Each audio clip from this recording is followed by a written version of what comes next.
Hola, què tal? Benvinguts de nou a Espoblafons. Ja entrem en ple mes de juliol i això significa que arriba el Tour de França, la prova per excel·lència esportiva d'aquest mes d'estiu, on aquest any, sorprenentment, el Tour serà les 21 etapes, totes per dins de territori francès i no com ha passat els últims anys, que s'ha sortit de diferents països. S'ha sortit des d'Espanya, l'any passat es va sortir des de Florència, també Països Baixos, Bèlgica, fins i tot Dinamarca, fa 3 anys. Per tant, el Tour és una novetat. El que no hauria de ser novetat realment ho és, que el Tour de França, les 21 etapes, sigui pel mateix territori. El que no és novetat seria que Tadej Pogačar o Jonas Vingegaard guanyessin el seu quart Tour de França, en el cas de Pogačar, i el tercer en el cas de Vingegaard. Els dos són els grans màxims favorits de cara a aquesta prova, perquè, a veure, en les últimes 4 edicions, Pogačar i Vingegaard s'han anat combinant la primera i segona posició.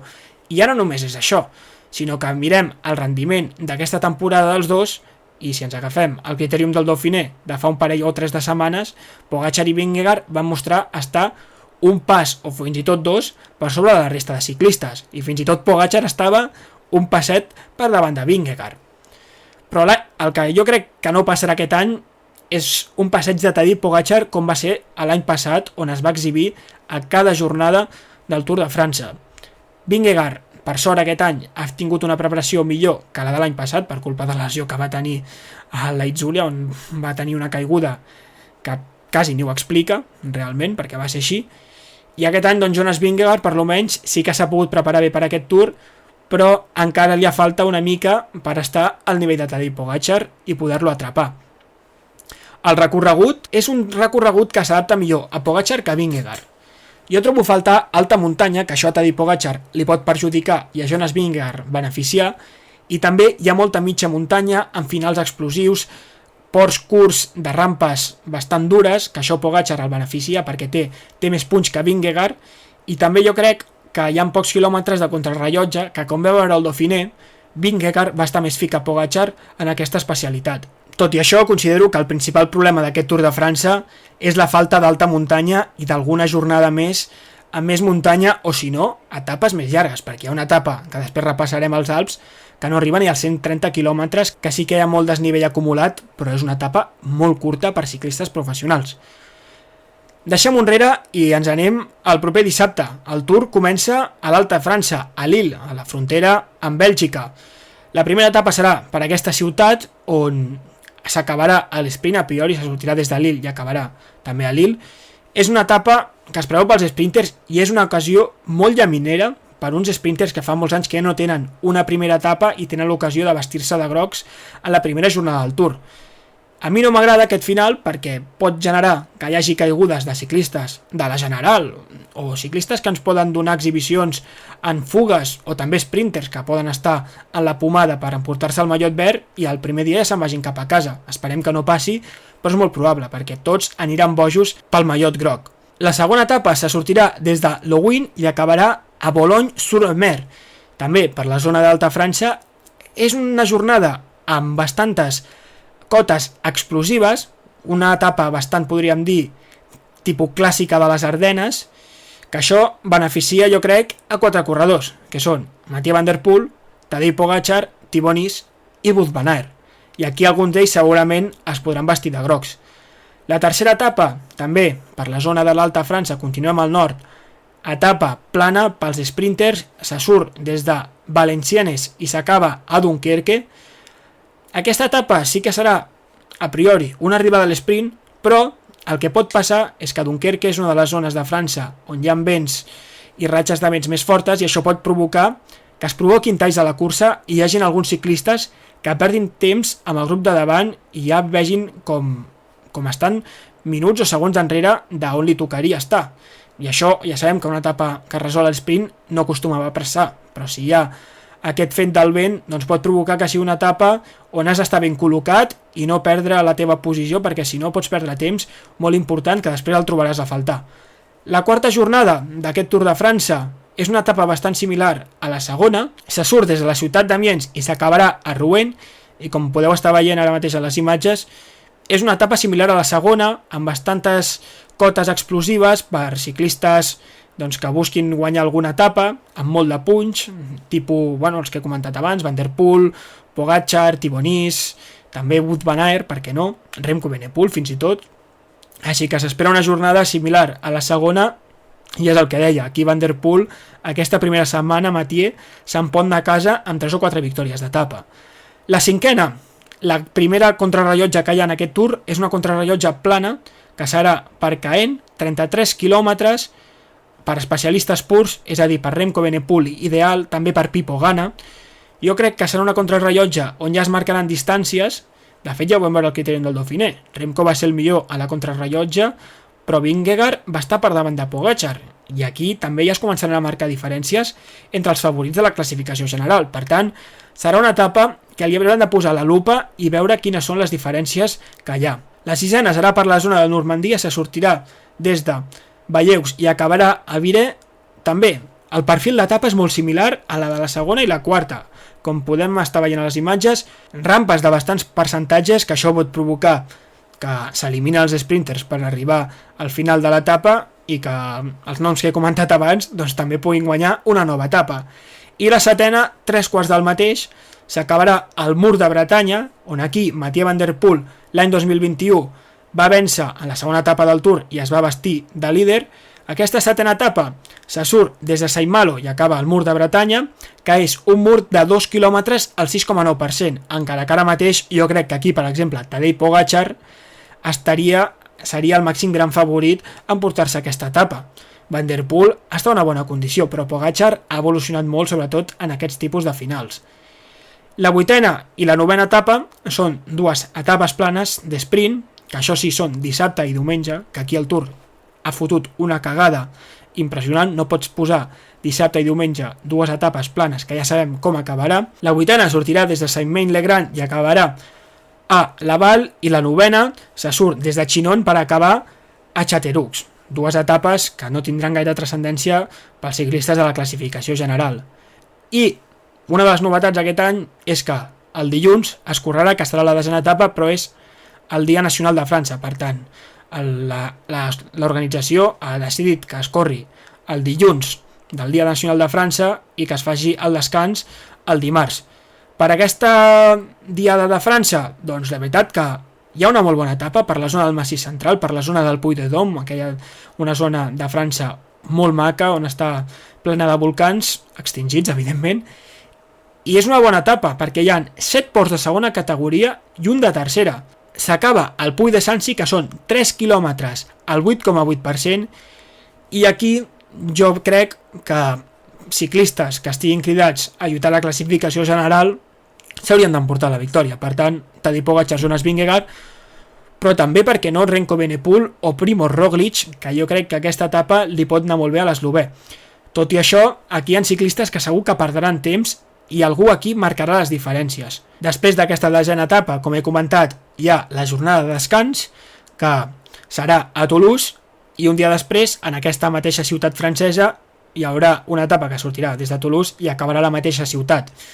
Etapa pels sprinters, així que és una jornada de transició que ens portarà cap als Pirineus, que aquí jo crec és on hi ha el millor recorregut d'aquest Tour de França, i veient com és aquest any, com està dissenyat, jo crec que Tadej Pogačar es pot presentar als Pirineus amb una diferència notable sobre Jonas Vingegaard. Vingegaard li pot contrarrestar temps, jo crec, a la contrarrellotge, però veient els finals d'etapa d'aquestes primeres jornades, Pogačar li pot treure uns bastants segonets entre bonificacions i també potser per algun segon que li pot picar Pogačar al danès.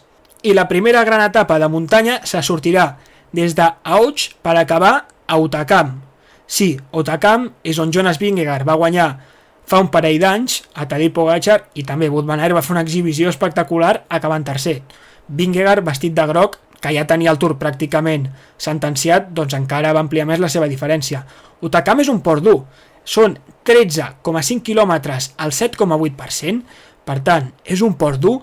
Es poden marcar diferències perquè abans del Hautacam també hi ha altres 2 ports de muntanya on els ciclistes ja arribaran amb una càrrega sobre les seves cames, i pot ser una etapa entretinguda, i això, jo crec que aquí Pogačar buscarà la revenja i intentar guanyar Hautacam, cosa que no va poder fer el 2023.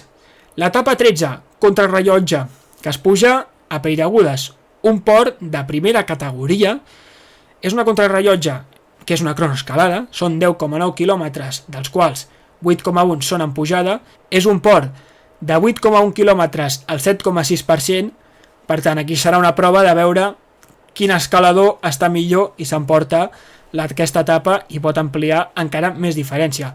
I la 14a, que per mi és l'etapa reina d'aquest Tour de França, sortirà des de la localitat de Pau per acabar a Superbanyeres.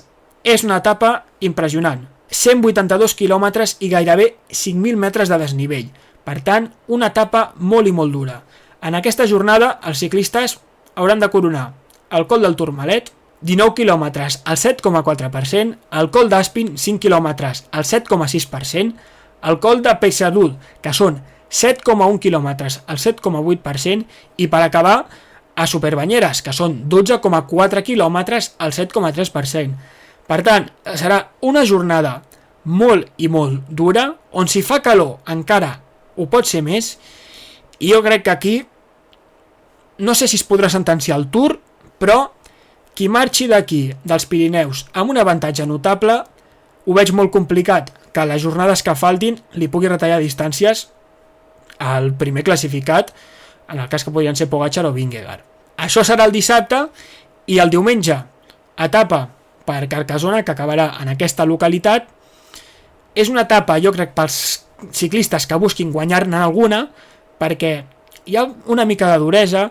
Jo crec que els de la General vindran de 3 dies on s'hauran desgastat molt i segurament deixaran a ciclistes que no estiguin lluitant per les posicions de davant de la classificació general, els deixaran buscar una etapa, que acabarà a Carcassonne.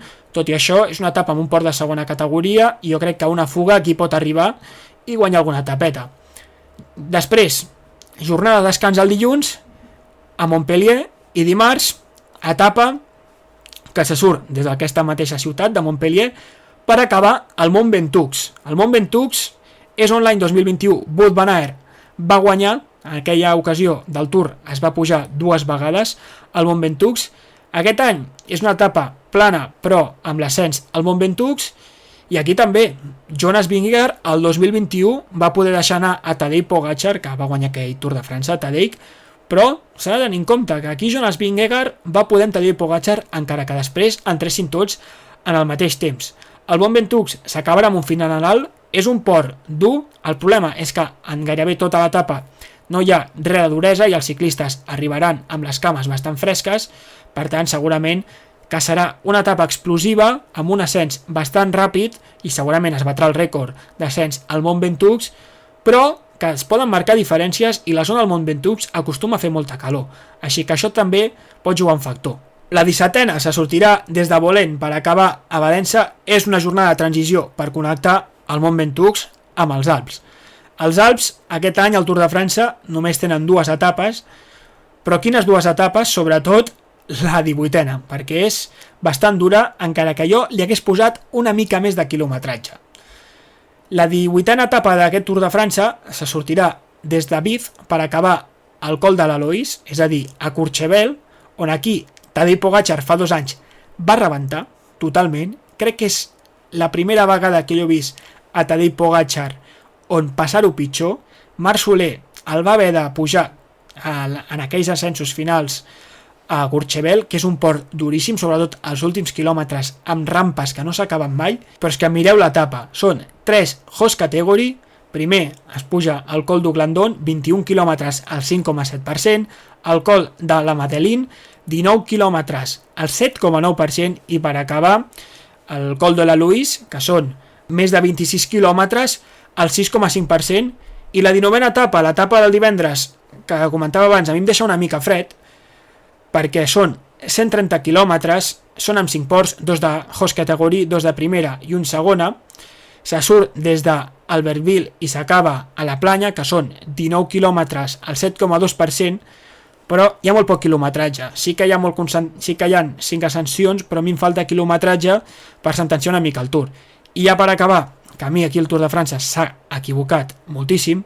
No pot ser que l'etapa del dissabte, la 20a, on es podria decidir el Tour, on tindries a milions de persones enganxada a la televisió, es faci una etapa de mitja muntanya que se sortirà des de Nantua i acabarà a Pontarlier. Són 184 quilòmetres, però és que falta duresa aquí. No pot ser que una etapa del Tour de França de l'últim dissabte de la Gran Boucle sigui aquest perfil.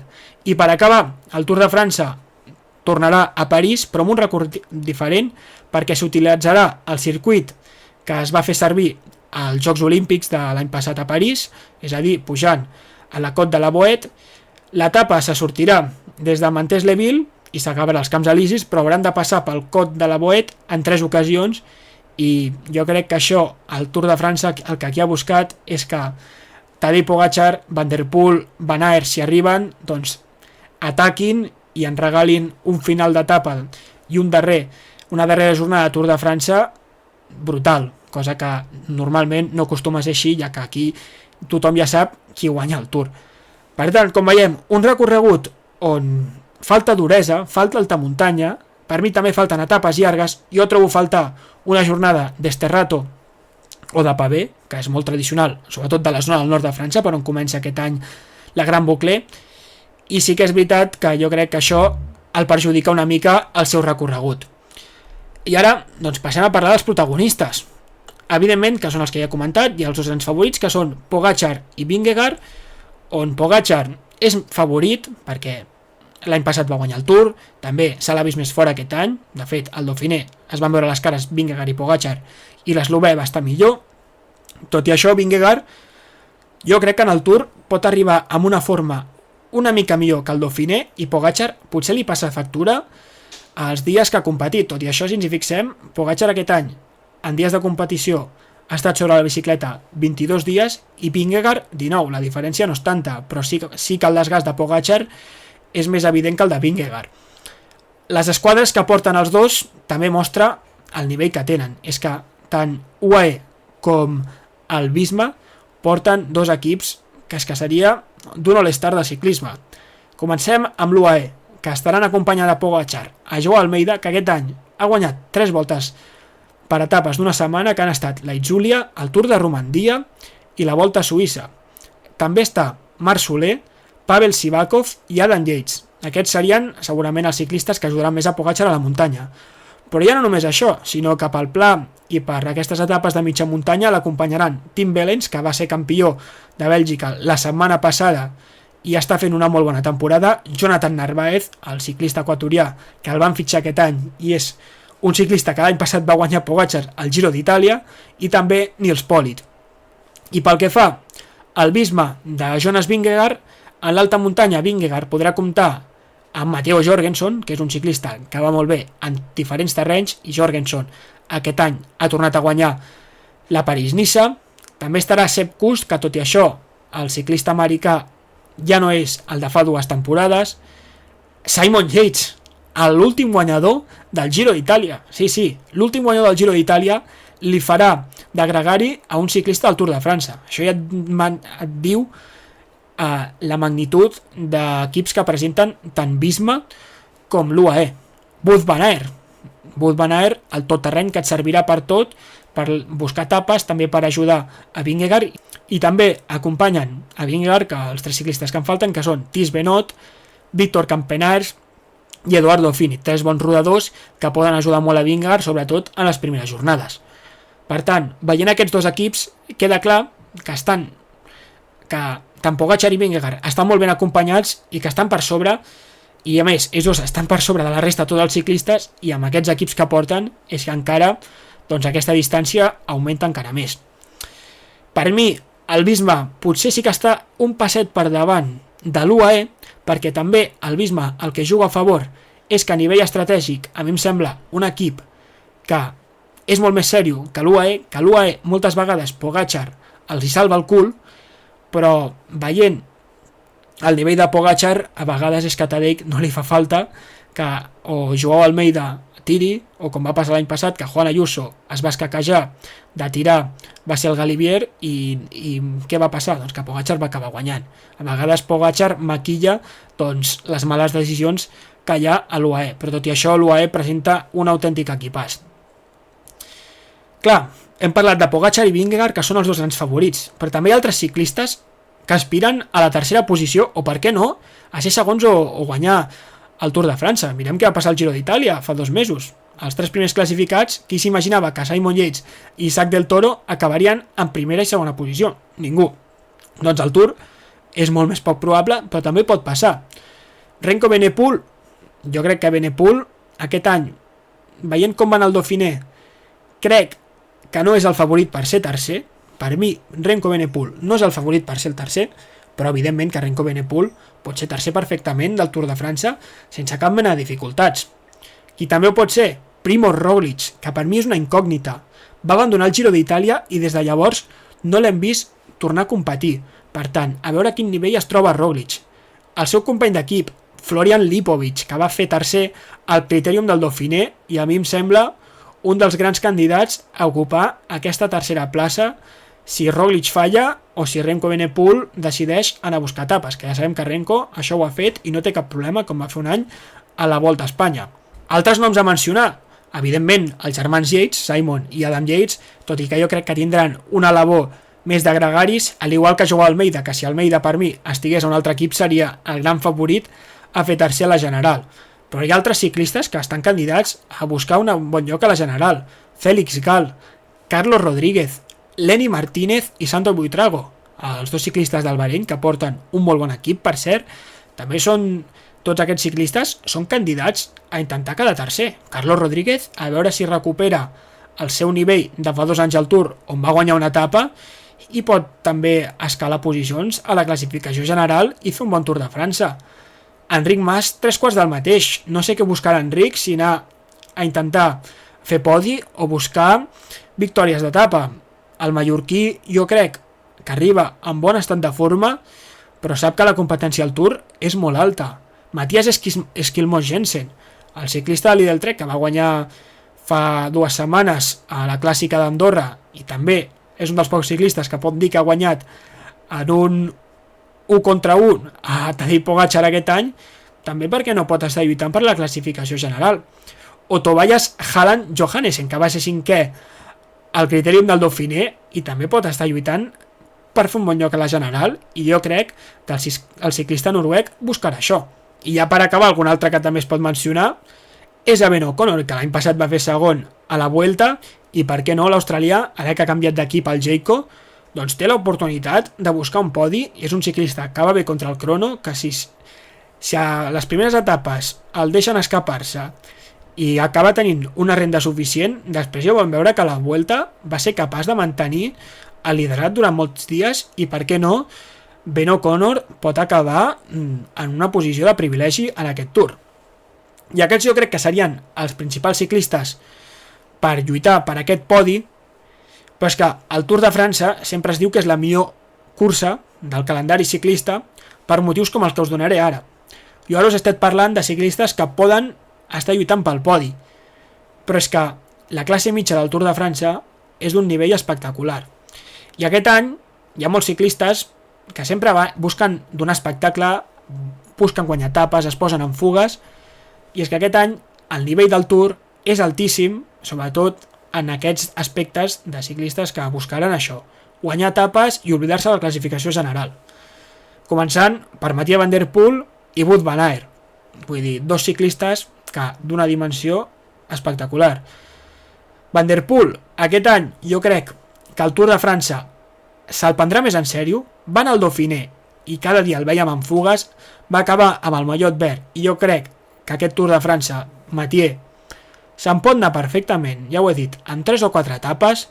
Wout van Aert sí que està una mica més lligat a Jonas Vingegaard, però Van Aert sempre el veiem córrer com una ànima lliure al Tour de França sense oblidar-se dels seus companys, i pot també guanyar alguna etapa, que de fet Van Aert fa bastant que no guanya una etapa al Tour de França, però és que el nivell del Tour és espectacular. Estarà el Lidl Trek, que aniran a Esquilmós a buscar un bon lloc a la general, tenen a Tibonis, a Quinn Simmons, és a dir, 2 ciclistes que poden anar a buscar etapes. Tibonis igual, la primera setmana hi ha jornades per ell que se li adapten molt bé. Quinn Simmons va fer una exhibició a la Volta a Suïssa de farà un parell de setmanes impressionant. També està Stuyven, que és un ciclista molt, molt bon classicòman, que jo crec a les primeres jornades també es pot posar en fugues i guanyar etapes. Ben Healy, el ciclista de l'Education First, que per mi també és un dels grans candidats a que ens dongui una exhibició brutal en alguna jornada on s'escapi. I és que la nòmina de ciclistes és espectacular. Continuem. Iván Romeo, el ciclista del Movistar, Pablo Castrillo. Vull dir, són noms molt potents els que hi ha a aquest Tour de França. Julián Alaphilippe, que se'l va veure en molt bona condició en la Volta a Suïssa. Kevin Bouquelan, que va acabar segon. Oscar Onley, el ciclista del Picnic.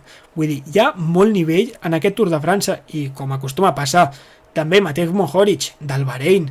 És que la llista és molt àmplia. També un dels altres, Mark Hirschi, que per què no, pot guanyar alguna etapa. Mark Hirschi, que des que s'ha anat de l'UAE, el pobre no està rascant gaires victòries, però Hirschi és un caçatapes nat i pot emportar-se segur algun triomf cap a casa.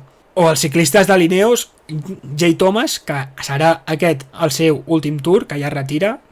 Thomas va guanyar un Tour l'any 2018, no l'he posat en els ciclistes que estiguin per lluitar per la classificació general, però pot guanyar alguna etapa. O els seus companys d'equip tindran Aresman, que segurament farà de gregari de Carlos Rodríguez, però Aresman es pot buscar alguna etapa i guanyar-la. I Pipo Gana, evidentment. Pipo Gana és un ciclista que buscarà guanyar a Remco Evenepoel a la contrarrellotge de Caen i a veure quin estat de forma està, perquè Pipo Gana aquest any ha estat segon a la Tirreno Adriático i segon a la Milán-San Remo, aguantant el ritme explosiu de Pogačar i de Mathieu Van Der Poel tant al Poggio com a la Cipressa. Per tant, si arriba amb aquest estat de forma, Pipo Gana pot també guanyar segurament més d'una etapa i anar-se'n amb els Van Der Poel, Van Aert, Thibonys i companyia a buscar etapes. Vull dir, que el nivell mitjà d'aquest Tour de França és impressionant. I pel que fa als sprinters, 3/4 del mateix. Aquest any, els sprinters que van al Tour són d'un nivell altíssim. És que pràcticament estan tots, excepte Olaf Koig, la resta estan tots a la Gran Boucle. Començant per Jonathan Milan, el ciclista del Lidl Trek, que per mi és el favorit en portar-se al mallot verd, però que també estan Philipsen, que van acompanyats del mencionat Van Der Poel i també de Caden Groves. Vull dir que l'Alpecin anirà amb dos bons sprinters. També estan Tim Merlier, que és un dels millors sprinters i aquest any està guanyant moltíssimes etapes. Benoît Girmay, que l'any passat es van portar al mallot verd, també l'eritreu pot ser un dels grans candidats a guanyar alguna etapa. Jordi Meus, amb el Red Bull Bora, que anirà acompanyat de Van Poppel. Dylan Groenewegen, del Jayco Lula, que de fet l'any passat ja va guanyar una etapa. Albanese, el ciclista de l'Education First, que també a Volta a Suïssa va guanyar una etapa a l'esprint. És a dir, la nòmina de ciclistes d'sprinters que hi ha aquest Tour és molt bona. Vull dir, serà un Tour de França, i no me n'oblido, perdoneu, Arnaud Delis o Arnaud Demer.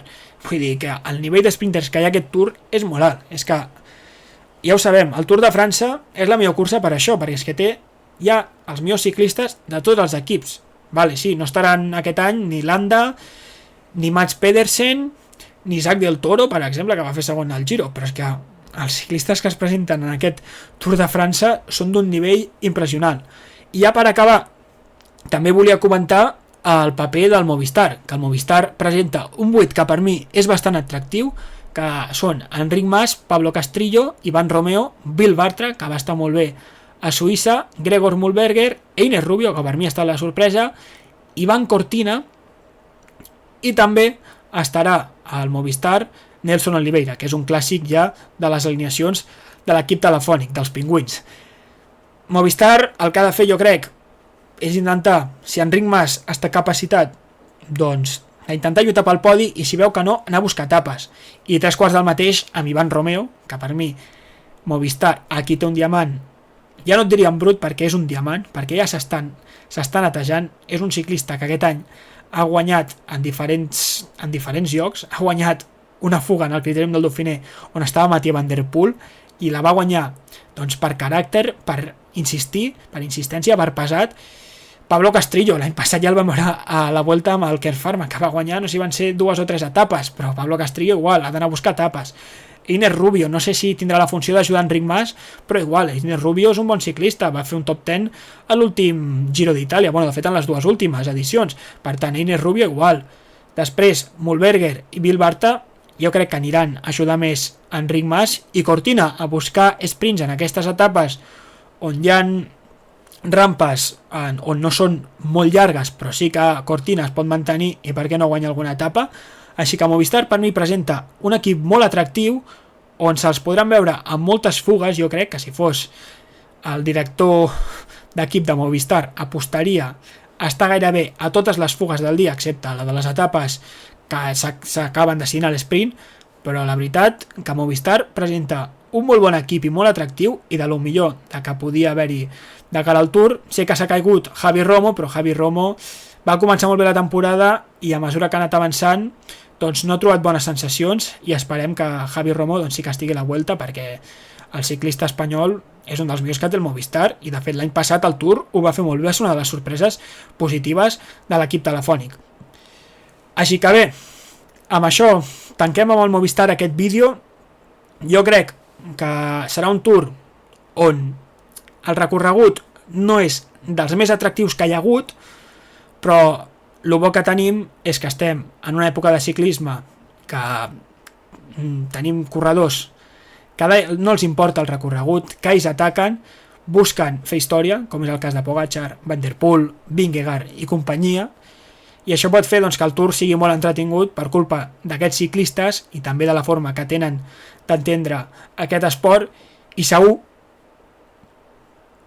que serà un mes de juliol on ens ho passarem molt bé, on segurament Pogačar o Vingegaard guanyaran el Tour, però esperem que sigui en un duel entre ells o també que s'hi puguin colar altres ciclistes, encara que és més complicat, però segur que ens ho passarem molt bé aquest any amb un Tour de França que comença el dissabte a Lille i acabarà a París, on els ciclistes hauran de recórrer un total de 3.339 quilòmetres.